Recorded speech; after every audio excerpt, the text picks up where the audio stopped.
Richard Medhurst is the renowned independent journalist and political analyst. So much so, they took him off a plane at London Airport in handcuffs. But he hasn't allowed that to terrorize him into silence, and heaven knows what he thinks about what's going on right now in the Levant. We'll soon find out. It's Richard Medhurst on the mother of all talk shows. Richard, so glad to see you safe and sound. I know that it was severe flooding where you were. That meant the telephone lines were all down and you couldn't join us on Wednesday. Nothing more serious than that. So let's go on to the much more serious matter of what's happening in Lebanon right now, and in retaliation from the Lebanese resistance, and what's likely to be in the air pretty damn shortly from Iran. How do you see this whole situation playing out? Hi, George. Thanks for having me. And sorry I couldn't make it last time. I think what the Israelis have done with the pager attack is, I mean, it really shows that there's no low they won't stoop to. Because, I mean, you spoke at this at length at the start of the show tonight, how, you know, they took out people's eyes, they maimed them. I mean, people are going to have to undergo operations for the rest of their lives. So, you know, there's no military value in all this. I mean, the Israelis, if they really wanted to maximize, and I'm talking from a strategic point of view, what they did, they would have, and if we believe their claim that these devices really did belong to Hezbollah members, they would have detonated them during a battle or during a war. But they didn't do that. They didn't choose to use this in a truly military way and, you know, disrupt the communications network. They knew that civilians are carrying these things. They knew that civilians are going to be, you know, standing next to the devices when they explode. They knew that they're going to hit doctors. They're going to hit, you know, just random people in the street, and they chose to blow them up anyway at that point. So, you know, it's like they're trying any possible kind of method in order to provoke some form of, you know, regional war, if we're not already in a regional war. And, you know, because I'm legally not at liberty to talk about, you know, what the other side is going to do. I'll just, you know, again, underscore the fact that the Israelis have set a dangerous precedent now. And this means that, you know, what's going to happen next? Are we going to have pagers or walkie-talkies exploding randomly, you know, on an aircraft, for example? And again, I should remind people that there were two attacks. It wasn't just one attack. They did you know, they tried to kill thousands of people first, and then there was another one with walkie-talkies. So, you know, they're setting a very dangerous precedent. And I think other countries are looking at this and going, well, no one said anything. Why don't we use it as well? We can use it maybe locally in our country, but we can use it internationally. We can use it aboard a ship or a plane. This is so, it's such an Israeli thing to do. And I'm really worried about what's gonna happen afterwards. I don't think there's gonna be anything similar in response, but it's just it's like when they attacked the Iranian consulate in Damascus. Just a week afterwards, you had Mexico invading, the Mexican embassy being invaded by the police in Ecuador because no one said anything. No one cared about that Vienna Convention violation. So these precedents that they're setting, they do damage the standing of security around the world. That's a fact. Can I just confirm something with you? You're welcome to answer just yes or just no. Did I really understand you to say, as a renowned British journalist and political analyst, you are not legally at liberty to comment on what might be happening right now and later tonight? Is that where we are? Yes, yeah, I might get in trouble. They might charge me, so... Well, that in itself is a very eloquent answer. And forgive me if I pressed you inappropriately on that. No, let's talk about the situation that we now have. Jaffa, Haifa, the Holy Land of Nazareth, are ablaze. the centers of Christendom, where you and I have both walked, in Syria and in Lebanon, are in danger of being engulfed. The British and American political classes are cavorting at Taylor Swift concerts and getting fitted out for new pants. The American government has been handed over to the wife of Joe Biden. Kamala Harris is using auto cues for her sighs and oohs and ahs on the Oprah Winfrey show. There's never been a worse time to be a citizen in this Western world of ours, has there? No, there hasn't, George, because we're really, I mean, we're witnessing a regression here. We're going backwards, essentially, and I don't just mean Kamala Harris. You really had me laughing at the start of the show with your description of her. It is quite comical. I mean, I don't know who the U.S. president is right now, to be honest. I really don't. Is it Joe Biden's wife or is it Kamala Harris? I don't know. Frankly, I think it says a lot that the United States just keeps functioning without a president, because that's not where the levers of power are. They're in Wall Street. But it is not a good time. I mean, I worry what will happen to the West after Palestine is liberated, because all these fascist measures that they're instituting now, that they're using, for example, in my case or Sarah's case, or just generally this abuse of counterterrorism laws, and also the media kind of abdicating their role and moving away from covering real stories to just either ignoring them or doing propaganda for the state. This is going to have a very bad effect on the West in the long term. It's a true erosion of our intellectual faculties, our mental faculties. I mean, we are all becoming Joe Biden, essentially, because if tomorrow morning Palestine is liberated, how do we just undo all of these things overnight? We can't. It will take decades, if not longer, to undo the damage that supporting Israel and supporting Zionism and all this imperialism has done. I really truly believe that. So every day that we don't do something is just another decade added to how long we're gonna need to undo this. So yes, there hasn't been a worse time. And honestly, when I think of all the countries that I used to go to right now, I would not go to France, for example. I would not go to Germany. I would not. I have to look at a map now and think, can I travel there or not? So yeah, there's never been a worse time for the West, I would say. Well, just today, at the very moment when two of the top royals from Qatar were visiting Donald Trump in Mar-a-Lago, including one of them, the Prime Minister of Qatar, Israeli stormtroopers were crashing into the Al Jazeera headquarters in Ramallah, ripping down the photograph of Shireen Abu Akleh, an American Christian Palestinian journalist, murdered by Israel. They ripped down her photograph from the wall and handed a friend of mine, actually, who's the head of the bureau, a 45-day banning order, closing the studio, closing the operation. Al Jazeera is now closed on the West Bank. They're still in Gaza because they're at large in Gaza, but the base in Ramallah has been closed down, despite the rulers sitting with Donald Trump in Mar-a-Lago. This is the impunity with which Israel operates, isn't it? Because the fate is, we've come to this, not one Western journalist or broadcaster will even report, let alone denounce, the treatment of the Al Jazeera staff in Ramallah today. Am I right?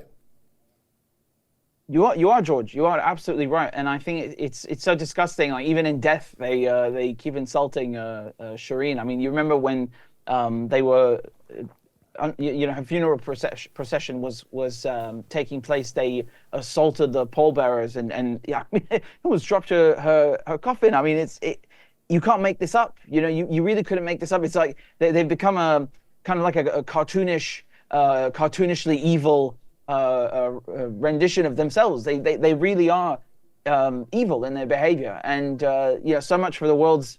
So much for the Middle East's only democracy. Going and the in world's and most moral army.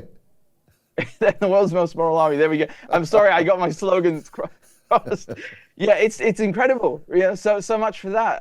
They've gone in and smashed up Al Jazeera. I mean, I saw the images. I thought this must be AI or something. It looked like something from a comic book. It was so, perfectly evil. And I think it's quite telling, as you mentioned, these Qatari officials going over to the US, couldn't care less. I mean, it's quite a betrayal of the work that people do at Al Jazeera and of their own.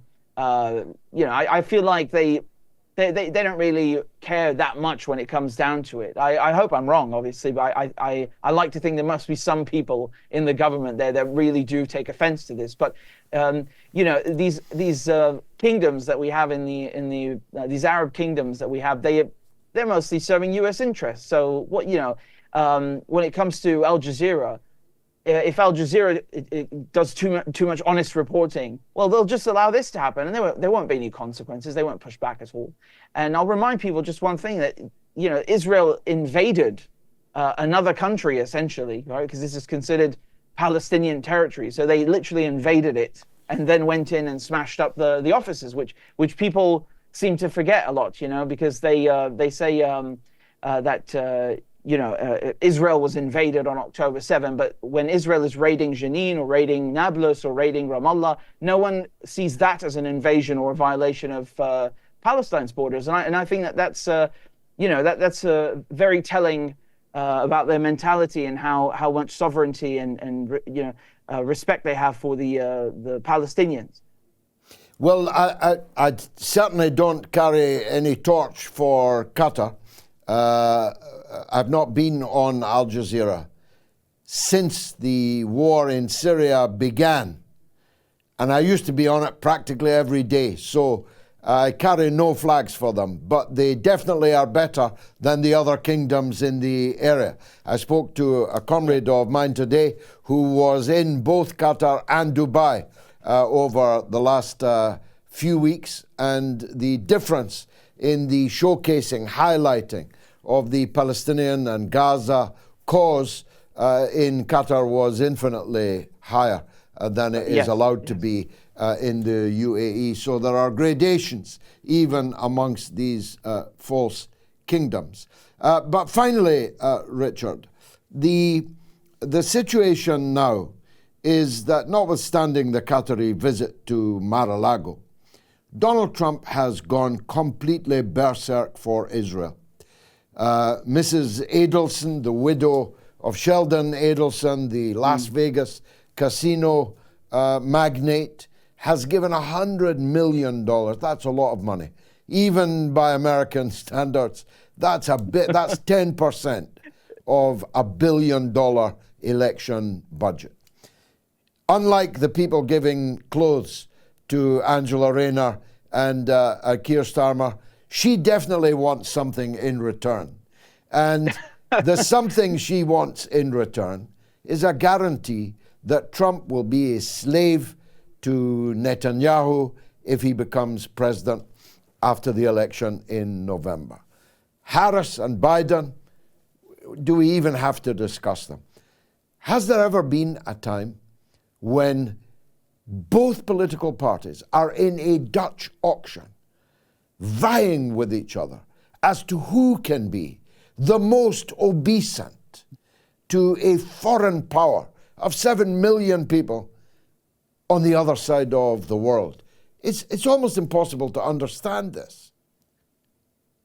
It's quite disgusting. It really is, George. I still don't understand, and I'm speaking just generally now about the West, why our politicians are so hell-bent on bending over backwards to serve, again, a foreign power, a foreign interest, a colonial outpost. Well, I suppose I answered my own question when I said colonial outpost, but it really is quite disgusting, and I think people forget that Donald Trump did more for Israel than a lot of the presidents, maybe all of them before him. All of them. Yeah, none of them dared move the embassy to Jerusalem, and he just went ahead and did it. And I mean, that by itself is a scandal. And then you had several Security Council resolutions saying Israel's annexation of the West Bank, of Jerusalem, of the Golan Heights in Syria are null and void. Those are the exact terms, null and void. They're illegal. They're not allowed under international law. And even the United States, when these resolutions were passed, either abstained or voted in favor of them. They were passed almost unanimously. 242, 497. So he broke with long-standing United States foreign policy that, this Golan Heights are Syrian. And in exchange, they named a settlement. They built a settlement called Trump Heights after him. I mean, it's so tacky, honestly. I really can't explain it. So, he did all of these things. And then, of course, he killed Soleimani, and he even admits himself that the Israelis wanted this and pushed him to do it. So, I mean, whether he did it without knowing or he did it willingly, I mean, what difference does it make? He's still serving Israeli interests. So I'm not surprised that we were back in this situation. I mean, I was saying the same thing, and as I'm sure you were as well 4 years ago, that both of them are so Zionist, you can't tell them apart. So, when people say that Trump will be better for Palestinians, I really don't know what the hell they're talking about. It's really a toss-up here. We don't know what's going to happen. Personally, I think the genocide will just continue as normal. He might do some even crazier things. I mean, because if you're ready to break with U.S. policy, long-standing U.S. policy like that, you obviously don't care for conventions or norms. And I think it's quite telling that Joe Biden kept those things in place. He didn't come in and say, well, I'm moving the embassy back, or I'm unrecognizing the Syrian Golan Heights as Israeli. So Trump did a lot of favors, right? He doesn't get any of the heat or the attention, and gets to keep appeasing the Israelis, and now, of course, supporting them with the genocide. And this pager attack, I mean, sorry to go back, but I think we really should. The way the Americans have been addressing this, acting as if they didn't know, or it's not a big deal. It's really astonishing. I mean, this is like a 9/11 for the Lebanese, and no one seems to see it that way except us. Or well, when I say us, I mean most of the world. But we really are in a toss-up here. Whether Trump wins or Joe Biden wins, at the end of the day, Israel is really the one that is victorious. Lastly, and again, be circumspect as you need. How long is this sword of Damocles going to hang over you? How can it be justified to have one of the world's top journalists unable to discuss certain things? Don't they have to miturate or get off the pot? Don't they have to charge you or free you? How can you keep a journalist in limbo like this? I don't know, George, how they can justify it, but I have to go back to the police station in November, and then I'll find out if they're dropping it, if they're extending the investigation for another 3 months and putting me in limbo again, or if they're going to charge me. Basically in November I'll find out, but they could charge me at any moment if they want. They could charge me, tomorrow, God forbid. So. It's quite frustrating, to say the least, and it's like a win-win for them, I suppose, because if they keep me under investigation, I can't really speak or report freely, and if they charge me, then I also can't speak or report freely. So yeah, it's very frustrating. I mean, I'm not naive. I didn't think that this couldn't happen in the UK, that we have like such fascist measures. I knew what the Terrorism Act is, but this Section 12 is really something else. I mean, I still, when they took me in, when they nicked me, I didn't even understand that what it was. I thought I was being Schedule 7'd. So it's quite new for me, and I hope that I can get back to my work as normal. And I'm very grateful for your support. It really means a lot to me. And thank you for bringing attention to my case. It's quite. Thank you. We will never leave you alone, Richard Medhurst. You are one of our brightest stars. Thanks for joining us on the mother of all talk shows.